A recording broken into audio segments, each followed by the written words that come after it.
Welcome back to Franklin Covey's On Leadership series. My name is Scott Miller, and I serve as your ongoing interviewer each week. Today, I couldn't be more excited about our guest, Whitney Johnson, the prolific author, advisor, keynote speaker, organizational consultant, is joining us from her home in Virginia. Whitney, welcome to On Leadership. Thank you for having me, Scott. Whitney, great conversation planned today. I want to give the audience a little bit of sense of how we became encountered, if you will. I heard you speak at the World Business Forum about 6 months ago in New York City. And for most people in the United States, that is kind of the penultimate speaking event that's broadcast around the world. And then I was so engaged by your speech at the World Business Forum, I invited you as a guest on Franklin Covey's radio program called Great Life, Great Career, which airs on iHeartRadio. About 2 months ago, we had a discussion around one of your previous books called Disrupt Yourself, and I found that so valuable personally to me and to our listeners. We've invited you back on Leadership to discuss another one of your books, Build an A-Team. I'm not sure which one's my favorite because they're both so valuable. Well, thank you. I'm glad to hear it. So Whitney, we're going to spend our time today on Build an A-Team, but I did think that the discussion around Disrupt Yourself, your other book on the radio program, was super instructive. Would you take maybe a minute or two and talk about why you wrote the other book, Disrupt Yourself, and what are some of the big ideas that people find so valuable in it? Yeah, so Disrupt Yourself came about when I was working with Clayton Christensen at the Harvard Business School, who I believe is currently on the board at FranklinCovey. And right. And as we were investing, I had this big aha that this theory of disruption that we were applying to products and services and companies and countries actually also applied to people. And so I found myself wanting to really think about this and chase it down. And so as we were doing that work and I was thinking about it, I had another big insight, which was that the S curve that we were applying for investing also applied to people. And so what I have written about in Disrupt Yourself is this theory or framework of personal disruption. It's a framework that looks at this S curve and helps you know when you get to the top of a learning curve, when it's time to jump to the bottom of a new one, because we all kind of intuitively know when it's time to do something new, but what this framework of personal disruption does is it allows you to do it systematically and effectively. So you get to the top of a learning curve, you now know it's time to jump to the bottom of a new one, and I have a 7-point framework of personal disruption that allows you to jump to that new curve, to do it effectively, quickly, easily, and then to move along that curve well also. And so there's those 7 points of take the right risks, play to your distinctive strengths, embrace your constraints, battle your sense of entitlement, step back in order to grow, give failure its due, and then at the top of the curve, the bottom of the curve, and everywhere in between, be driven by discovery. And so those are the 7 points, and that's the framework of personal disruption that will allow you to make change and do it well, and perhaps not easily, but certainly have a structure by which to follow that makes it a little bit less scary and a little bit less daunting when it's time to do the thing you know you need to do. Whitney, it's a great recap. I highly recommend your book, Disrupt Yourself. In fact, I was telling you off air, I know a fair amount about the book business, right? I probably read about 200 books a year now, almost all nonfiction as part of my role as our thought leader, the leader of our thought leaders at FranklinCovey. What I love about your books is they're the right length. I think that most business books, the last half of them is not as useful as the first half, meaning I think publishers and editors want a certain number of words out of most business authors, and it's why the last half of most books aren't as engaging as the first half. I think your books are around 170 pages. I think it's the right length because your books are as engaging from the beginning to the end. So, in your next book, keep it the same length. Thank you. I appreciate that. So we'll talk about Build an A-Team and the rest of our conversation. I want to get to the S curve of learning, which is the kind of the concept for the whole book, in just a moment. But in your introduction, one of many great stories you shared that are viscerally kind of burned in my memory is a story you share about a company. Would you walk us through a minute of this opening story in Build an A-Team? Yes, I would be happy to. So what I want to set the stage, I want you to imagine that you've just gotten a call from a headhunter and it's for a job with a company that makes a product that was invented 60, 70 years ago. And at the time it was this very important product. It kept rockets and missiles from rusting, but since then not much has changed, not even the label. And so the question is like, if you get that call, are you going to pick up the phone or even entertain the possibility? And most of us, as we're listening to that, think, yeah, probably not. I mean, this doesn't sound like a Silicon Valley company.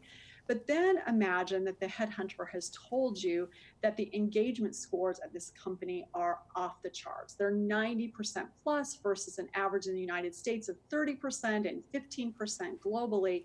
And the headhunter tells you that the market capitalization for this company over the last 2 decades has grown from $250 million to $2 billion, which is an 8-fold increase, significantly outperforming the S&P 500.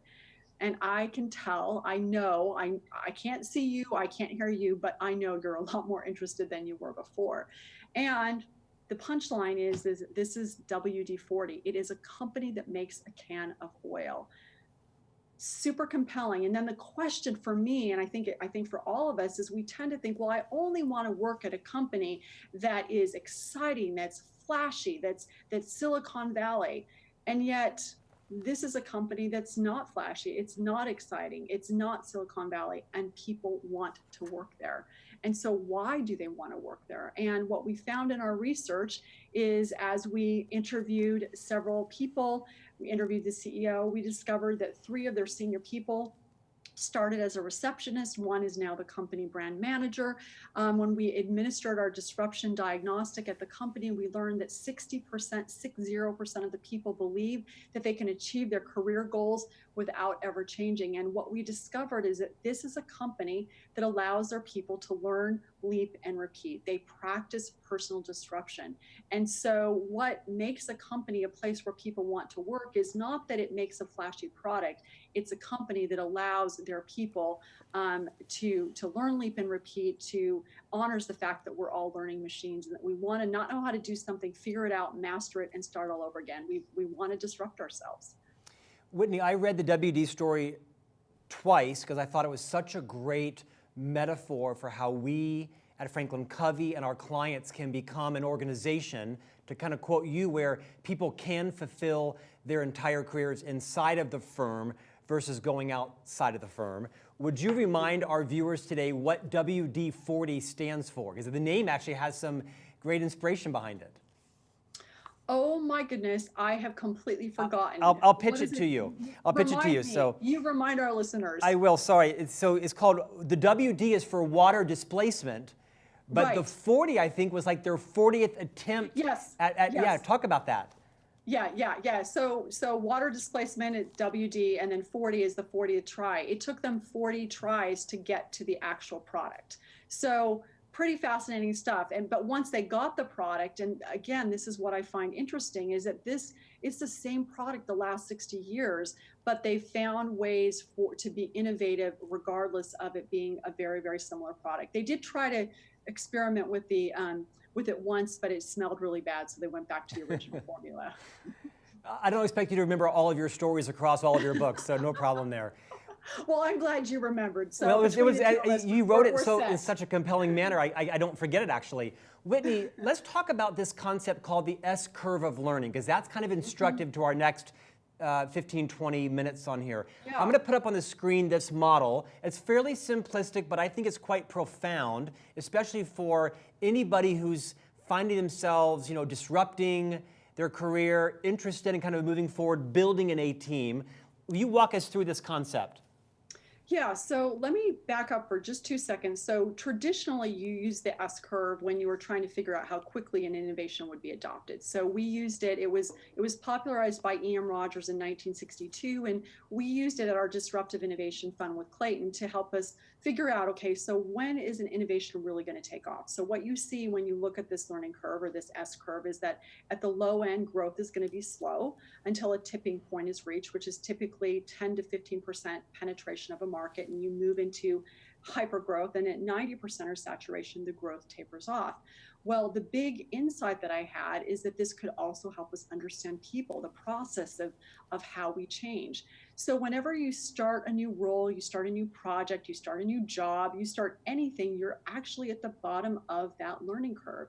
And so what you now know is that the growth, it is going to be slow. It's going to feel like a slog. And because you know that, that helps you avoid discouragement. But then as you put in that effort, you're going to accelerate into competence. And with this comes confidence and engagement. And this is the exciting part of the curve where all your neurons are firing. And so in contrast to when you were at the low end of the curve where a lot of time passed and very little seemed to happen, now in a little time, a lot seems to happen. And then as you approach the top of the curve, growth again flattens out. So a lot of time passes, very little seems to happen. On the one hand, you're at the top of the curve. You're a master. Things are easy peasy. But what's happening, and the reason the growth is flattening out, is because you're no longer learning. You're no longer getting the dopamine squirt that comes with learning, those feel-good effects of learning. And so if you stay there too long, your plateau, what seems like the flat part of the mountain, can become a precipice. And so you've learned, now it's time for you to leap and repeat. It's time for you to disrupt yourself. So that's the basic idea of the learning curve. And if you look at your lives as you're listening to this and watching this, you will discover that you have intuitively done this throughout your life. Started in high school, bottom of the curve, you get to the top, you jump to the bottom of a new curve in college, doing college, your first job, et cetera, et cetera, et cetera. And so what we're trying to do here for you is to really codify it so that you can do it much more systematically. You know, Whitney, I really like how both of these books dovetail Disrupt Yourself and Building a Team, because I've been thinking so much the last couple of months around, you know, how I'm disrupting myself. I'm actually pretty good at that, trying new things. I don't have a lot of career or professional fear. And as I'm disrupting myself, I'm trying new things, hosting this program. I host this radio program I mentioned on iHeartRadio. And the first, 5 months of the radio program, there were more critiques than compliments. That's a kind understatement.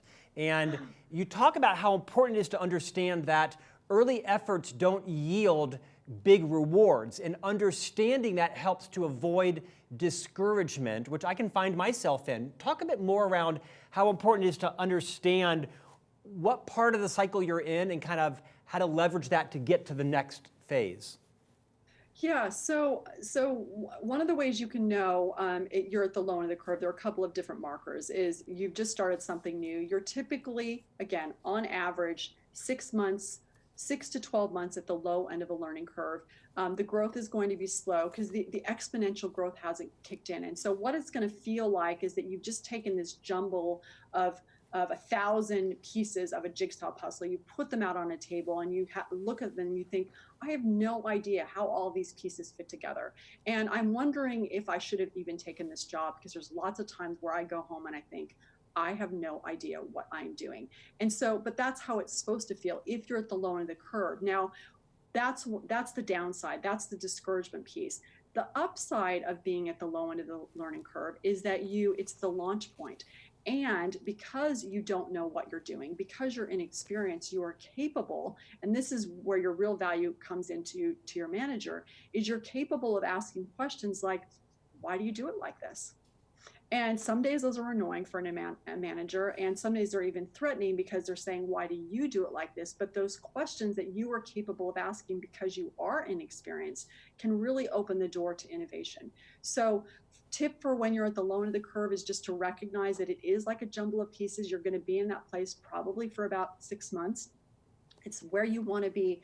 But if you can recognize as well that you're also in that inexperience, there's real value, that can allow you to be open to asking questions that will help begin to propel you into the steep part of the curve. Whitney, I think it's a great leadership lesson. In fact, I've looked at this slide probably more than I'd like to admit as I plot myself on it as a leader of a team. And I begin to also plot, maybe rightly or wrongly, different members of my team on it. You mentioned in the book that a great team is in essence a collection of learning curves.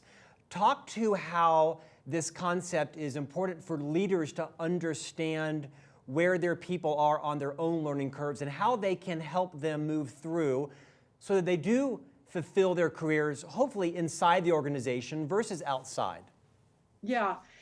So as you just alluded to, just as every single person's on a learning curve, and I think that's an important thing to remember.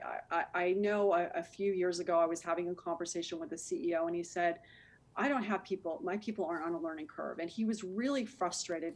And I could sense that. But the fact is that everybody's on a learning curve. It may not be the right learning curve. It may be time for them to jump to a new learning curve, but they are on a learning curve. Well, just as you and I are on a learning curve, and just as the ocean is made up of many waves, if you think about this S curve, it kind of looks like a wave. Well, your organization, it is a collection of those learning curves. You've got people who are at the low end of their curve, you've got people in the sweet spot, you've got people at the high end. And what we found in our research is that you build a high performing team by optimizing where people are on their learning curves. At any given time, you want to have 15% of your people at the low end. And as we've just said, the reason you do is that you're going to have a longer shelf life, but also because they're asking those questions like, why do we do it like this, that can lead to innovation.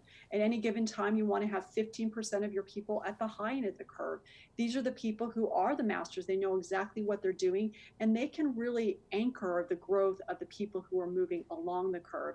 They can't stay there too long, as we just mentioned a moment ago, but they are also very important, and also give people something to bump up against and to learn from and to develop and grow before they jump to the bottom of their new learning curve. So 15% at the low end, 15% at the high end, you're doing your math, that gives you 70% of your people on the steep part of the curve. These are your people where all their neurons are firing, they're engaged, they say to themselves, I'm exactly where I should be. Things are hard, but not too hard, easy, but not too easy. And so what you want to do as a manager for the people on the steep part of the curve are two primary things. Number one is you want to give them stretch assignments. It's easy to say they're doing great, I'll leave them be. But we know from the law of physics that people need friction, they need constraints, they need challenges. And so the best way to keep people engaged is to give them those stretch assignments. And then the second thing you want to do for people on the steep part is to appreciate them. Because everything is working, it's so easy just to kind of leave them be. But the thing that we want to do is to appreciate them, to say thank you, be very genuine and specific in your praise of how much value they are adding and contributing to your team. So I'll stop there for just a second to see if you have questions. Well, you mentioned a point about constraints. Expand on that. Talk about the positive power of constraints. Yeah. So I've really become a lover of constraints in the last couple of years as I've done this research. And what do I mean by the power of positive constraints? Well, let's start with Jaws. We all know that film. It came out 30 years ago. What some of us don't know is that many of the most iconic scenes in that film came about because the mechanical shark that Steven Spielberg was planning to use, it just didn't work. And so now he's in a position where he's over budget and he's behind schedule. He finally decides, I'm going to have to shoot these scenes from the shark's point of view and let the music, and everybody can hear that music in their head, and our imagination do the rest. Another thing to think about is that there was this post-mortem done of 200 failed startups. They divided them into funded and unfunded startups. And the number one reason that the funded startups, the ones who had gone out, they'd raised outside capital, they had plenty of money, the number one reason that those funded startups went out of business was that they ran out of cash. And it was only the number 10 reason for the ones that had to bootstrap.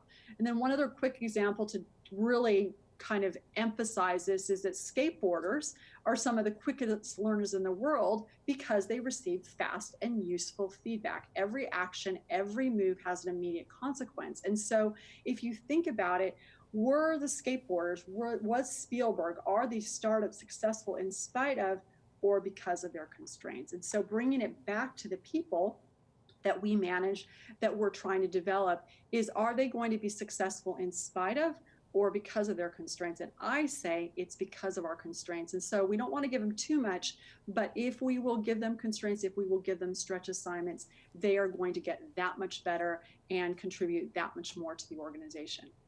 Whitney, 3 or 4 more themes I want to touch on in our remaining time. You popularize or invent or give name to a couple of great leadership concepts I want to talk about. The first one is you encourage leaders to take the time to identify and understand each of their team members' individual talents and strengths, because it's possible if you don't have those as a leader, you might be blind to them. Can you expand on that concept a little bit? I thought it was really insightful to me. Oh, well, thank you. Yeah, it's interesting because one of the things that happens, and I discovered this when I was interviewing Walter O'Brien. So he, if you've ever watched the television show Scorpion or are aware of it, he's this, computer programmer genius, and he wanted to put together and developed a company of technical computer programming geniuses. And he thought, this is a good idea. I'm going to get all these geniuses together and we're going to be successful. Well, what he found is that by having all these geniuses in a room, most of the time he was having to keep them from basically killing themselves. So he's like, all right, let me see what I need to do. Well, at that point, he discovers this thing, and this is in his words, this thing called EQ, and maybe I need to get a little bit of that EQ stuff. Well, up until that point in time, he hadn't seen that as a strength. He wasn't aware of it. He certainly didn't value it, but he realized that he needed to hire people who were single mothers, elementary school teachers, psychologists, people who had a high level of EQ. They were called super nannies.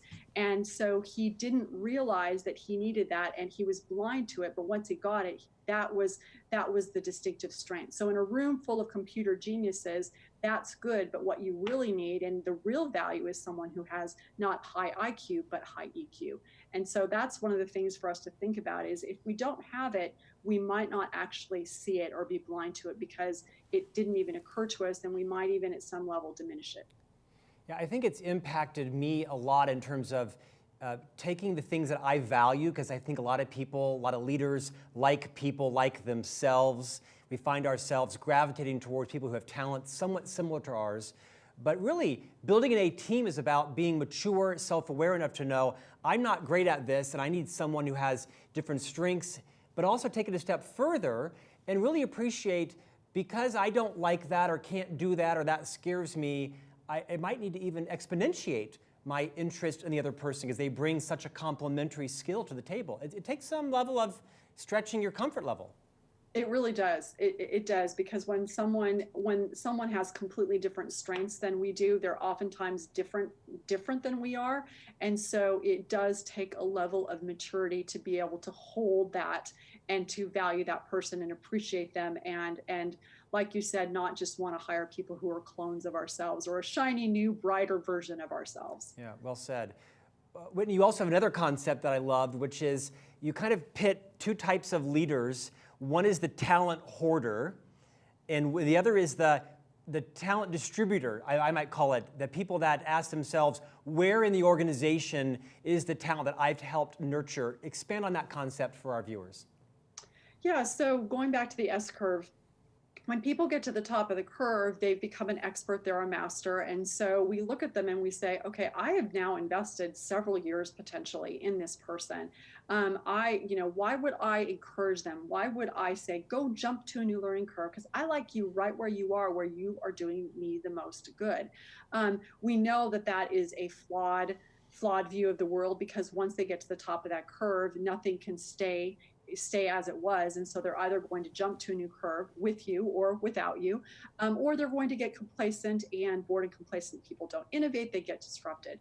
Well, I think the better path to take is to do what Raju Narasetti has done. He was formerly the CEO of Gizmodo Media. He was at News Corp. He had senior executive roles at Wall Street Journal. He said, increasingly, I'm asking myself, where are the people who have worked for me?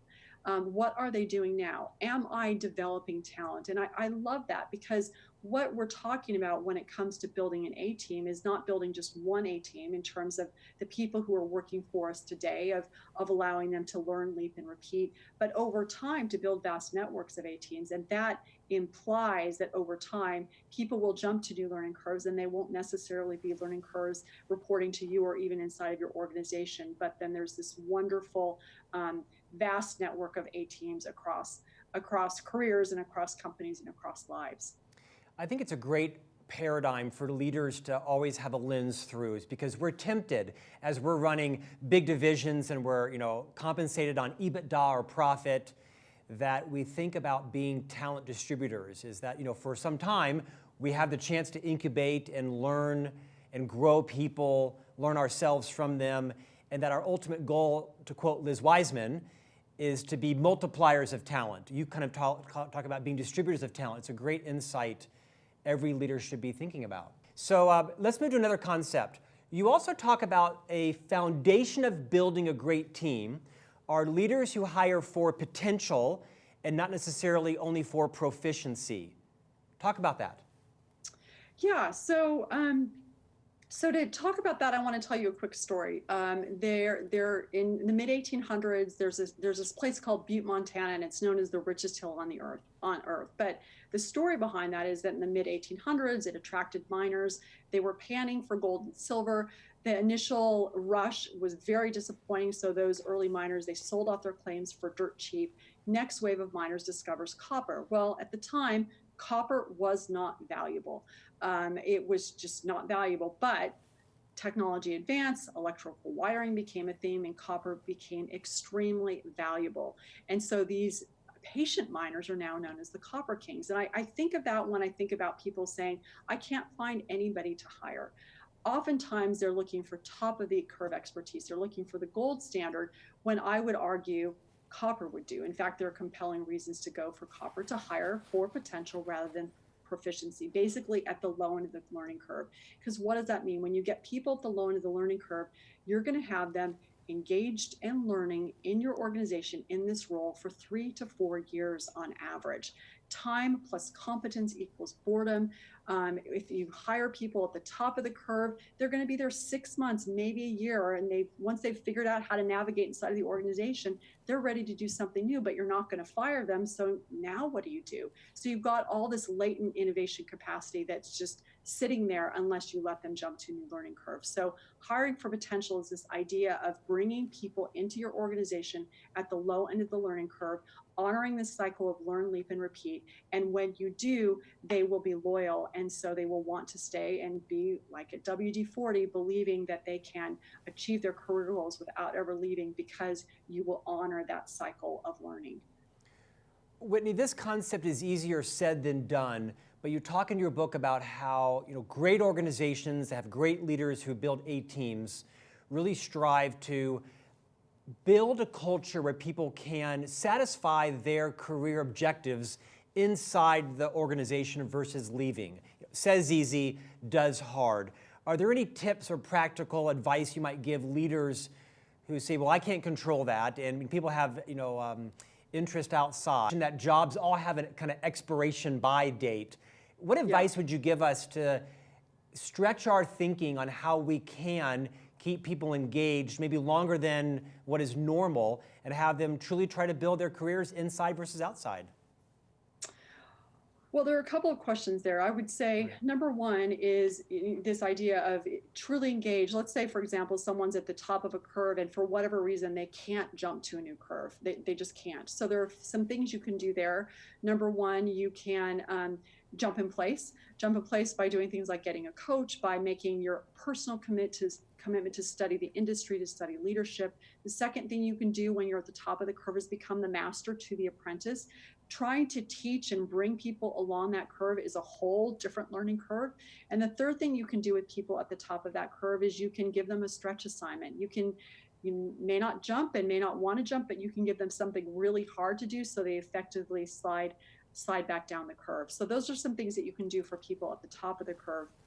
I'd say in general, the idea is that just to recognize whenever you bring someone in, there's this sense of, this is going to be my one true employee. They're going to stay in this role forever. But if you know from the outset that there's this sort of biology of development and learning that has to take place, and you've got this person for 3 to 4 years, and then what are you going to do next with this person, and what are they going to do, and then what opportunities do you have for other people? You start to think of things differently and will operationalize things differently as a consequence. So those are a couple of suggestions that I would make.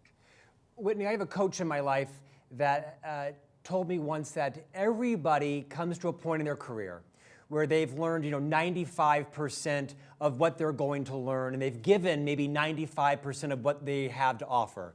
And the effort it takes to take or give the last 5% isn't worth it. And it's kind of similar to your concept of every role has a best by date, expiration date. Drawing also from your book, Disrupt Yourself, How does someone know when they're at that 95% and the last 5% isn't worth it, or their best buy date is coming up? What's the intuitive signs people know are true and it might be time to disrupt themselves inside or outside their current role? Yeah, that's a great question. Well, so one of the ways that you can know is you can use time as a starting point of, like, if I've been in this role for more than 4 years, that's an indicator that I need to sort of ask the question. Once you've done that, then you can say to yourself, am I loving work? Like, am I enjoying work? Am I having fun? Am I feeling challenged? Then that would suggest that you're continuing to be on the steep or the sweet spot of the curve. If instead that you're finding yourself thinking, I feel a little bit bored. This isn't as fun for me as it was. When people have new ideas, you find yourself saying, well, we've already tried that. You find yourself just dialing it in a little bit, wondering what else could be out there. Everybody comes to you and asks you questions, and you don't find yourself asking questions, in part because you're just not that interested in knowing. Those are all signals for you that it is time for you to jump to a new learning curve. One of the things that I think is really interesting, and it's a hypothesis, I cannot prove it, but I believe it to be true. I think 15% of the workforce gets laid off or fired every year. I believe, again, hypothesis, that one of the reasons that people get fired is that they're at the top of the learning curve. And this has happened to me, by the way, is that you're at the top in the learning curve. It's time for you to go. You won't go because you're scared of jumping. And so then the universe, it gives you that nudge. And so those are some markers or indicators that you can look at to say, I think it's probably time for me to be figuring out what I'm going to do next. And I love the metaphor from Saul Kaplan at the Business Innovation Factory. He said, my life has been about searching for a new learning curve because that's where I do my best work. And he said, I swing like Tarzan from one curve to the next. And I think that's a great metaphor and image for all of us, is to swing like Tarzan from one curve to the next. Whitney, last question, final few minutes. Wrap up building a team. For those leaders on leadership that are listening, they're viewing this interview around the world, what practical advice would you give people to go out this afternoon and say, here are some immediate things as a leader you can begin doing to, in fact, build an A team? Okay. Well, so recapping quickly, everybody in your organization is on a learning curve, including you. And your organization, your team, is a collection of those learning curves. And you're going to optimize for a high-performing team by having 15% of your people at the low end, 15% at the high, and 70% of your people in the steep part of the curve. Some tips for you when you have is to go out and plot where your team is on the learning curve. And for the people at the low end of the learning curve, value their inexperience, ask them what they're seeing, what they're thinking. Don't be threatened by it, appreciate it. And if they do seem like they're struggling a bit, get them, facilitate some development for them. For your people on the steep part of the curve, I would say, make sure they have the stretch assignments they need. Don't just leave them be, push them a little bit, and then appreciate them. And then for the people at the top of the curve, let them know that you need them to continue to develop people for the next 6 months to a year while they're there. But then you're going to help them jump, or you want to encourage them to jump, because you've now got this innovative capacity that's lying dormant, and it's time to unleash that. And the way you do that is by having them jump to your learning curve. They've learned, and now it's time to leap. Whitney, great conversation. I'm a huge fan. If you keep writing books, I'll keep buying them, reading them, and I'll have you back on leadership. Tell us what you're working on. So when an organization works with you, what does it look like? How do they find you? Talk a bit about Whitney Johnson. Well, the best way to find me is to go to whitneyjohnson.com, and you can get a good sense of how I think about the world by listening to our podcast, the Disrupt Yourself podcast. One of the things that we love to do is to work with organizations that are high growth, whether they're growth stage companies, whether they are just looking at accelerating their growth and helping to help your people be high growth kinds of people. And they do that by disrupting themselves. And so bringing in the S-curve of learning framework into your organization is it's what makes me get up in the morning, and why I'm still in the sweet spot of the S-curve for my work. And Whitney, you do a lot of keynote speaking, right? So companies can also bring you in to keynote. What typically are the most popular themes and topics that companies hire you to speak about? Absolutely. So they typically will bring us in either because they're growing really quickly and they want to get their people to be able to grow as quickly as well. Sometimes they'll bring us in because they have this sense that organizationally they're kind of at the top of the curve and they want to inspire and instruct people to jump to the bottom of a new learning curve. And so they'll have us come in or have me come in, I should say, and talk about this framework of personal disruption, what that looks like, and have them feel encouraged to do this. And then also about building an A team for emerging leaders and people who are trying to figure out, how do I lead my team in a way that we can lower our disruption score as an organization. Whitney, thanks for joining us. Keep me posted on future books, and if you'll have us, we'd love to invite you back on. Oh, well, thank you, Scott. It's been an absolute pleasure. Thanks. Have a great week. We appreciate you. And thank you for joining us on this episode of On Leadership. If you're not subscribing, please visit FranklinCovey.com. Click on the On Leadership tab.